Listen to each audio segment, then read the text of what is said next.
하나님 나라의 백성인 하백 여러분, 이 시간에는 지난 시간에 이어서 산상설교, 그러니까 지복설교 두 번째 마태복음 5장 6절에서 12절에 나오는 예수님의 설교 말씀을 함께 나누겠습니다. 의에 줄이고 목마른 자는 복이 있나니 그들이 배부를 것이며 긍휼히 여기는 자는 복이 있나니 그들이 긍휼히 여김을 받을 것이며 마음이 청결한 자는 복이 있나니 그들이 하나님을 볼 것이며 화평하게 하는 자는 복이 있나니 그들이 하나님의 아들이라 일컬음을 받을 것이며 의를 위하여 박해를 받은 자는 복이 있나니 천국이 그들의 것이니라. 나로 말미암아 너희를 욕하고 박해하고 거짓으로 너희를 거슬러 모든 악한 말을 할 때에는 너희에게 복이 있나니 기뻐하고 즐거워하라. 하늘에서 너희의 상이 큽니다. 너희 전에 있던 선지자들도 이같이 받게 하였느니라. 아멘. 의에 줄이고 목마른 자는 복이 있나니 그들이 배부를 것이며. 예수님은 뛰어난 중동인답게 여기서 은유 언어를 기막히게 활용하고 계십니다. 의에 줄이고 목마른 사람들을 이야기하는 것은 육신의 필요를 나타내는 말로 영혼의 실상을 묘사하고 있습니다. 사람이 자만하기 시작하게 되면 하나님이 주신 귀중한 선물인 음식과 물을 낭비한다는 것은 오랫동안 변함없는 진리였습니다. 이와 달리 예수님의 세계 안에 사는 사람은 끊임없이 굶주림과 생명을 위협하는 갈증을 뼈저리게 겪으리가 많았을 것입니다. 의에 줄이고 목마른 자. 이 말씀은 의가 신실한 자세로 계속해서 힘써 추구해야 할 것임을 전제로 하고 있습니다. 복이 있는 자는 도착한 이들이 아니라 어떤 대가를 치르더라도 계속 순례 여정을 이어가면서 더 완전한 의로 나아가는 이들입니다. 쉬지 않고 의를 향해 달려가는 것이 복이 있는 자를 나타내는 특징입니다. 천국은 마치 밭에 감추인 보화와 같으니 사람이 이를 발견한 후 숨겨두고 기뻐하며 돌아가서 자기의 소유를 다 팔아 그 밭을 사느니라. 또 천국은 마치 좋은 진주를 구하는 장사와 같으니 극히 값진 진주 하나를 발견하며 가서 자기의 소유를 다 팔아 그 진주를 사느니라. 그러니까 의에 줄이고 목마른 자는 마치 좋은 진주를 구하는 장사, 상인과 같다는 의미입니다. 의에 줄이고 목마른 신자를 그렇게 찾는다는 이유로 복되다고 말하기 때문입니다. 성경에서는 시종일관 ጼ데카와 디카이오시네, 그러니까 헬라어 ጼ데카와 히브리어 ጼ데카와 헬라어 디카이오시네라는 위대한 단어에 신학적으로 무거운 의미를 부여하는데요. 헬라어 ጼ데카는 절대적 이상인 윤리 규범이 아닙니다. 철저히 어떤 관계를 가리키는 말입니다. 모든 관계는 상대방에게 행동을 요구하며 이런 요구는 완전히 이행되어야 합니다. 이런 이행 요구는 그 관계에서 생기고 상대방이 이런 요구를 완전히 이행해야만 그 관계가 존속될 수 있습니다. 그 요구사항을 완전히 이행했을 때가 짜다크입니다. 그러면 이 의에 관련해서 우리가 살펴본다는 얘기는 놀랍게도 우리가 다이아몬드처럼 여러 측면을 지니고 있다는 사실입니다.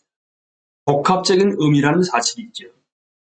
그 의는 종종 하나님이 구원 역사 속에서 행하신 여러 능력 있는 행위를 말합니다. 그러니까 미가서 6장 3절에서 5절을 읽어드리면 이렇습니다.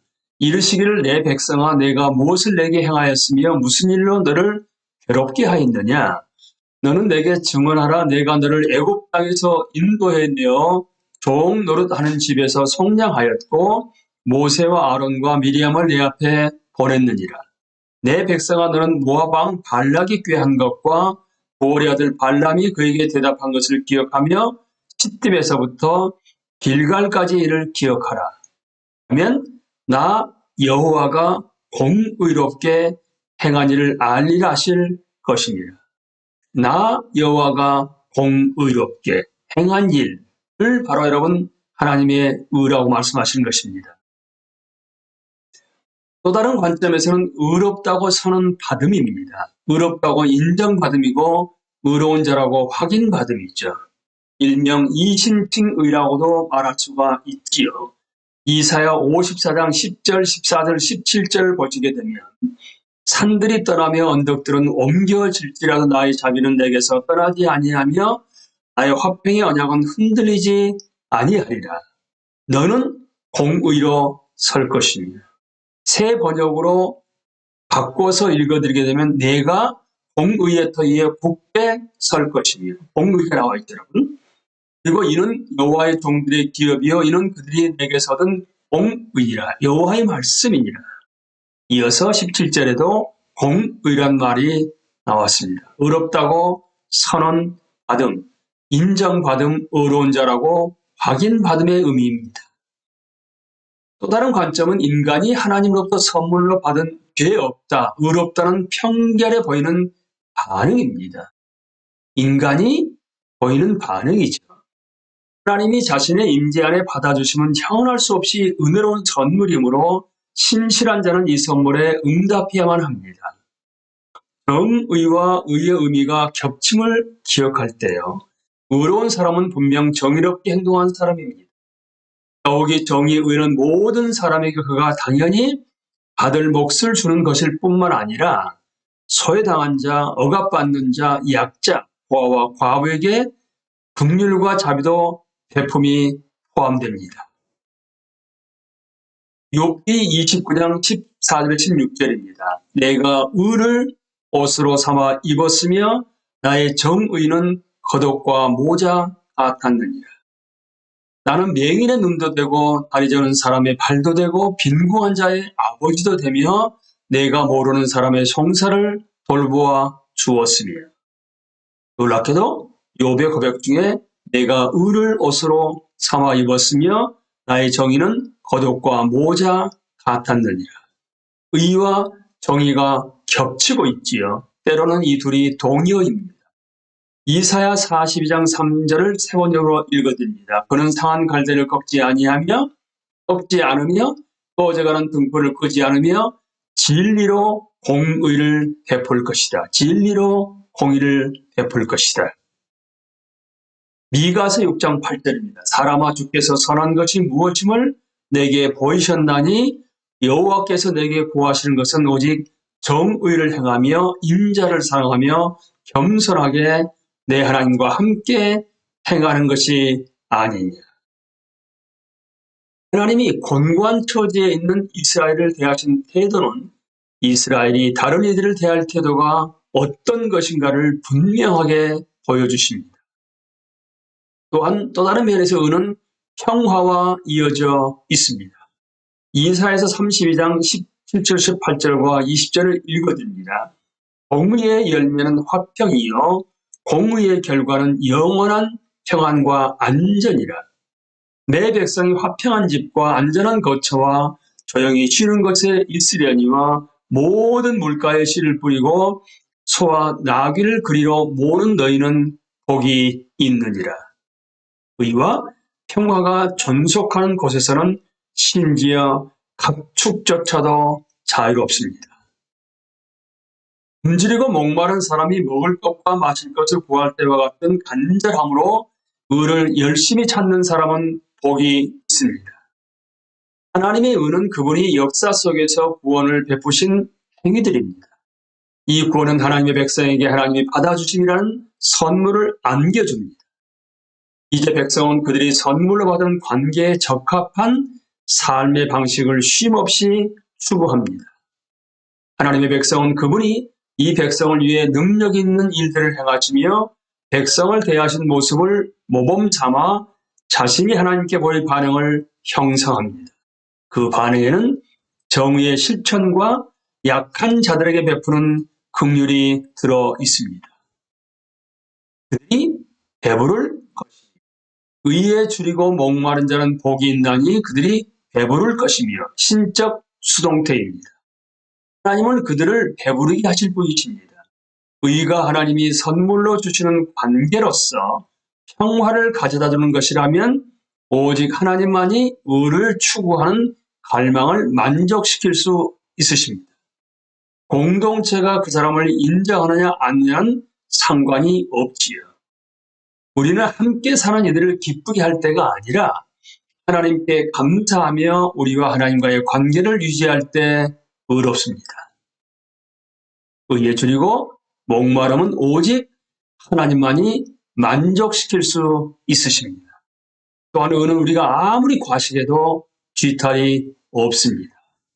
그래서 신학자 폰 나트는 이렇게 얘기합니다. 의는 모든 인생이 의지하는 삶의 최고 가치라고 서슴없이 말할 수 있습니다. 우선순위가 바르게 정립된다면 말입니다. 이제 긍휼히 여기는 자는 복이 있나니 그들이 긍휼히 여김을 받을 것이며, 긍휼히 여김, 자비를 보이면 두 가지 기본 의미가 여기에 내포되어 있습니다. 첫째 의미는 불쌍히 여김과 관련되고요. 이 불쌍히 여김은 감정 및 행동으로 이루어져 있습니다. 예수님께서도 마태복음 9장 36절을 보시게 되면 무리를 보시고 불쌍히 여기시니 이는 그들이 목자 없는 양과 같이 고생하며 기진합니다. 마가복음 1장 41절에서도 예수님께서 불쌍히 여기사 손을 내밀어 그에게 대시며 이르시되 내가 원하노니 깨끗함을 받으라 하시니, 누가복음 7장 13절입니다. 주께서 과부를 보시고 불쌍히 여기사 울지 말라 하시고, 긍휼히 여기고 긍휼히 여김을 받으면 용서하고 용서받음과 깊은 관련이 있습니다. 하나님이 우리를 용서하시듯이 우리도 다른 사람을 용서하고 있는 것인가? 아니면 우리가 먼저 다른 사람을 용서하기 때문에 이 하나님이 우리를 용서하실 것인가? 아니면 하나님이 우리를 용서하시기 때문에 이어서 우리도 다른 사람을 용서할 수 있는 것인가? 이런 세 가지 질문이 나오게 됩니다. 다음에 열거하는 신약성경 본문을 우리가 살펴보게 되면 이 세 가지 주장 모두가 가능합니다. 마태복음 6장 12절을 세 번이라고 읽어드립니다. 우리가 우리에게 죄 지은 사람을 용서하여 준 것 같이 우리의 죄를 용서하여 주시고, 나란히 병행해서 일어난 것처럼 들리시죠? 누가복음 11장 4절을 세 번역으로 읽어드립니다. 우리에게 빚진 모든 사람을 우리가 용서합니다. 우리를 시험에 들지 않게 하여 주십시오. 마태복음 18장 35절입니다. 너희가 각각 마음으로부터 형제를 용서하지 아니하면 나의 하늘 아버지께서 너희에게 이와 같이 하시리라. 또한 요한일서 4장 19절을 새 번역으로 읽어드리게 되면 우리가 사랑하는 것은 하나님이 우리를 먼저 사랑하셨기 때문입니다. 다 포함되어 있습니다. 용서의 세 유형 중 어느 것이 지복을 가장 잘 설명하는가? 신실함을 지키려고 애쓰는 도전은 늘 변화무쌍합니다. 기하게도 세 가지 유형 모두 말이 됩니다. 논리적으로는 서로 모순인 것처럼 보일지 모르지만 자비와 용서가 논리에 부합해야 한다고 주장한 사람이 있었던가요? 세 가지 유형은 그리스도인의 신앙과 삶에 모두 중요합니다, 여러분. 긍휼히 여기는 자는 누구로부터 긍휼히 여김을 받을 것인가? 여기서 예수님은 다시 신적 수동태를 사용하십니다. 긍휼히 여기는 자는 하나님으로부터 긍휼을 얻을 것입니다. 자신과 같은 사람을 긍휼히 여김이 손해인 것 같지만 하나님의 긍휼은 긍휼을 베푸는 사람이 결코 넘어지게 하시지 않습니다. 이제 마음이 청결한 자는 복이 있나니 그들이 하나님을 볼 것이며, 시편 24장 3절 4절을 새 번역으로 읽어드립니다. 누가 주님의 산에 오를 수 있으며 누가 그 거룩한 곳에 들어설 수 있느냐. 깨끗한 손과 해맑은 마음을 가진 사람, 헛된 우상에게 마음이 팔리지 않고 거짓 맹세를 하지 않는 사람이다. 여기서 보시기에도 여러분, 깨끗한 손과 해맑은 마음을 가진 사람 두 가지를 얘기하고 있는데요. 예수님 공생의 당시에 랍비들은 외면의 청결함에 치중했습니다. 그런데 분명히 시편 24편 3절 4절에서는 외면의 청결함과 내면의 청결함 두 가지 중에서 예수님은 마음의 청결함만을 강조하십니다. 그렇다면 마음은 도대체 무엇을 의미하는 것일까요? 현대 서구 문화에서는 마음을 감정이라는 뜻으로 좁혀서 이해합니다. 하지만 히브리인들이 생각하는 마음은 사람의 내면 전체를 아우르는 말입니다. 감정과 생각과 의지가 모두 마음을 이루는 부분이었습니다. 복이 있는 자들은 내면 세계를 구성하는 이 세 가지 측면, 지, 정, 의 모두 청결함을 보입니다. 마음이 청결한 자는 복이 있나니 그들이 하나님을 볼 것이며, 육신의 눈이 아니라 하나님을 아는 것, 인격적으로 하나님을 아는 것, 하나님을 보는 것과 관련이 됩니다. 그래서 요한복음 1장 18절에서는 본래 하나님을 본 사람이 없으되 아버지 품속에 있는 독생하신 하나님이 나타내셨느니라. 성육신하셔서 우리와 인격적인 교제를 나누신 예수 그리스도가 우리 안에 살아계신다 하게 되면 우리는 하나님을 인격적으로 아는 것이요, 하나님을 또한 보는 것입니다. 화평하게 하는 자는 복이 있나니 그들이 하나님의 아들이라 일컬음을 받을 것이며, 자주 화평은 전쟁이 없고 폭력이 그침이라는 의미로 좁게 이해되곤 합니다. 그러나 성경이 말하는 평화에는 개인들끼리, 가족과 공동체와 국가 내부 구성원들이 서로 사랑을 주고받는 관계 가운데 진수가 담겨져 있습니다. 여기서 논의되는 평화는 무엇보다 하나님의 평화입니다. 빌립보서 4장 7절을 세 번역으로 읽어드립니다. 그리하면 사람의 헤아림을 뛰어넘는 하나님의 평화가 여러분의 마음과 생각을 그리스도 예수 안에서 지켜줄 것입니다. 하나님의 평화가 우리의 마음과 생각을 그리스도 예수 안에서 지켜줄 것입니다. 화평케 하는 자는 성경 전체를 통틀어 오직 여기서만 등장합니다. 화평하게 한다는 것이처럼 넓은 지평을 갖고 있음을 고려하면 예수님이 화평하게 하는 사람을 하나님의 아들이요 자녀라고 말씀하신 이유를 쉽게 알 수가 있습니다. 의를 위하여 박해를 받은 자는 복이 있나니 천국이 그들의 것이니라. 우리는 의가 하나님의 역사적 구원 행위, 하나님이 당신의 임재 가운데로 받아주심, 그리고 이렇게 하나님이 구원하시고 받아주심으로써 이루어진 관계를 유지해가는 삶의 방식을 포괄하는 개념이라고 이미 정의했습니다. 이런 일을 장려하다 괄시받는 사람이라면 자신이 의를 위해 핍박받으며 하나님 나라가 그의 것이라고 주장해도 정당합니다. 말미암아 너희를 욕하고 박해하고 거짓으로 너희를 거슬러 모든 악한 말을 할 때에는 너희에게 복이 있나니 기뻐하고 즐거워하라. 하늘에서 너희의 상이 크니라. 너희 전에 있던 선지자들도 이같이 박해하였느니라. 마지막 9번째 지복에 이르러 예수님이라는 분께 충성함을 드러내놓고 이야기합니다. 독자가 예수님을 여기서 묘사하는 의의 유형을 온전히 이루신 모범으로 삼는다면 그는 예수님께 충성할 수밖에 없습니다. 현대에 들어와서도 수백만에 이르는 사람이 예수 그리스도께 충성하다가 목숨을 잃었습니다. 이 마지막 지복은 확대된 지복의 내부 내용과 더불어 지금도 전 세계 교회를 상대로 강력한 말씀을 들려주고 있습니다. 지복설교 두 번째를 통해서 여러분들은 어떤 메시지를 깨달아 아셨습니까? 마치 진주를 찾는 상인처럼 을을 갈구함이 굶주림과 목마름의 신체적인 것과 연결되는 깊은 강한 갈망을 갖고 계십니까? 을은 막연한 윤리 개념이 아닌 어떤 관계술이한 청구입니다.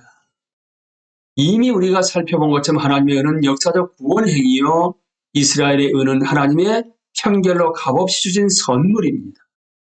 그 말미암아 선물을 받은 우리는 정의롭게 행동하는 것이고 하나님의 평화를 우리가 만들어 내야만 하는 것입니다. 또한 을을 향한 강구는 공동체가 아닌 하나님이 세워주신 것입니다. 그리고 긍휼히 여기는 자가 복이 있다는 것은 용서와 관련이 있습니다. 뿐만 아니라 마음이 정결한 자를 하게 되면 그 마음은 전인격적으로 한 인간의 내면 전체를 가리키는 지정의를 포괄하고 있습니다. 그리고 화평케 하는 자는 복이 있다는 말씀에 이 화평하게 하는 자는 모든 차원에서 하나님의 자녀로서 관계 회복을 이루는 사람을 이야기합니다. 개인 간에, 가족 간에, 공동체 안에, 국가 간에, 물론 하나님과의 관계 안에서요. 그리고 이 모든 지복의 모범은 바로 예수 그리스도이십니다. 마지막 지복에서 예수님이 무대에 처음으로 등장하시면서 우리 모두가 왕이신 예수 그리스도에게 충성하기를, 신실하기를 우리에게 권면하고 있는 것입니다. 복은 우리가 하나님 나라의 백성으로서 이미 누리고 있는 은혜의 상태를 말씀드린다고 먼저 이야기를 했습니다. 여러분은 의에 줄이고 목마르십니까? 긍휼히 여김을 받고 계십니까? 뿐만 아니라 지정의의 마음이 깨끗하십니까? 그리고 삶의 현장에서 화평케 하는 자로 살아가십니까? 그런 모든 복을 누릴 수 있는 것은 오로지 예수 그리스도로 말미암아 가능하고 예수 그리스도의 형상으로 회복되어 가는 것입니다. 그야말로 우리는 풍성의 대상이 예수님의 제자로서 제자도를 우리가 삶 가운데 수행하면서 예수님께 충성하는 것입니다. 여러분과 제가 바로 예수 그리스도의 제자로서 온전히 예수님과 충성할 수 있는 참된 그리스도인으로서의 삶을 살아가는, 정말로 복을 받은 자로 살아가는 여러분과 제가 될 수 있게 되기를 예수 그리스도의 이름으로 기도합니다. 강의를 마치겠습니다. 감사합니다.